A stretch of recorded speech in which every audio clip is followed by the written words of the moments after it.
Hey guys, I was going to take you on a quick overview of my Zone 1 annual garden, so I guess what you call it. Here's my house right there, so we're close. So this first bed here right now is actually planted to the first fall crop, and I actually planted it like natural farming style. I just planted it yesterday, so nothing's popping up yet, but it's got a mix of radishes, carrots, cabbage, oh man, a lot of brassicas, and Brussel sprouts. Anyway, that's all mixed into this first bed that I'm looking at here. Then this bed is currently tarped another few weeks, and I'll be putting beets in that bed.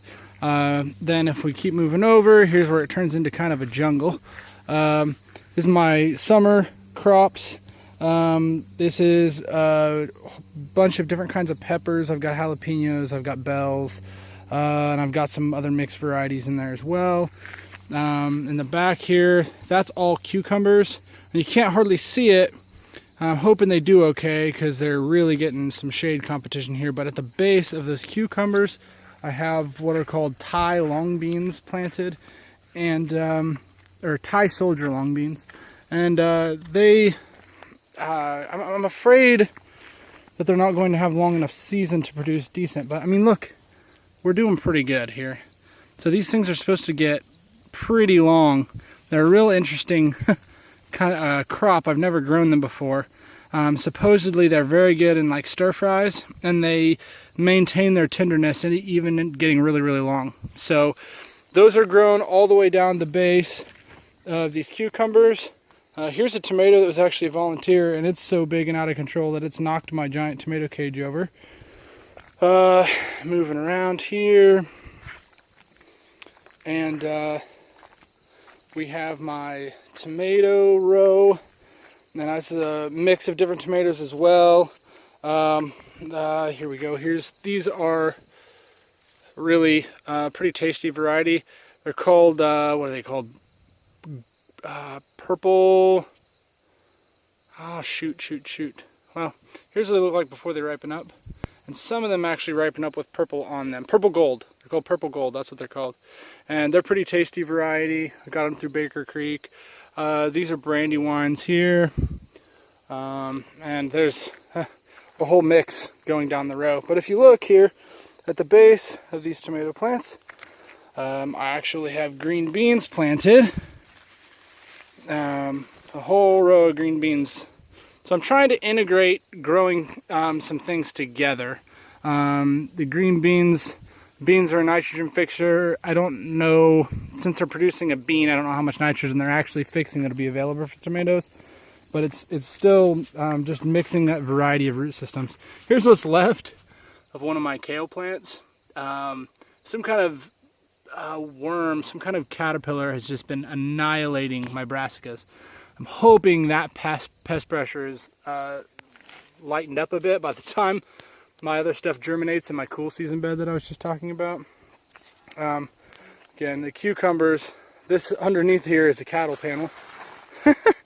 So they've really taken over this, and they've come up and over the top, and now they're spilling out onto the ground and taking over. Moving on, and coming around, some more annual stuff. This is all basil. I'm going to cut most of this down here real quick, and I'm going to get some pesto made. And coming around here, this isn't actually an annual, but this is one of the herbs I grow here. This is sage, common sage, and then it's in with my strawberries. And then I've also got lavender growing with my strawberries. And this is my first year I've tried this. This is cranberry hibiscus. It's actually not hardy here. I believe it's technically a perennial. Don't quote me on that, but I believe it's technically a perennial, but it's not hardy to this climate, so it won't survive our winter. But I planted it as maybe a 8-inch tall plant, and that was in probably early June, and it's now mid to late August, and we're that big already. So been eating some of those flowers, or I'm sorry, eating some of those leaves. They're pretty tasty. They've got like a real distinct cranberry type of a flavor. kind of refreshing flavor to them. This whole bed is a raised bed, which you can't tell because it's completely overrun with sweet potatoes. So I'm looking forward to a really good harvest this year. Last year, for whatever reason, my sweet potato harvest was terrible. Now, I'm sure you keep seeing these obstructing your view during the video.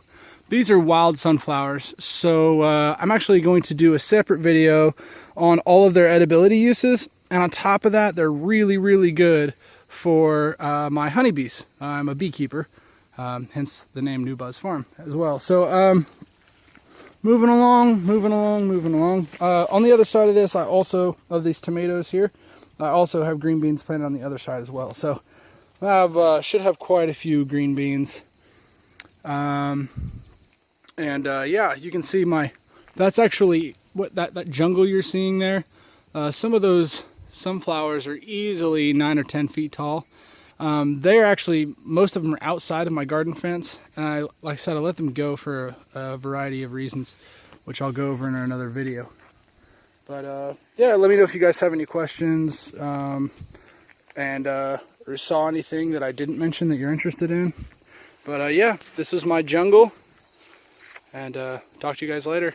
Hey, oh, by the way, don't forget to like and subscribe to my channel. That helps me expand my reach, and someday I'd actually like to monetize my channel, and it would help me share more things with you, and so I would love to do that if you guys would be willing to support me. So alright, here's a sweet healthy bell pepper that's ready to pick. Alright guys, take it easy.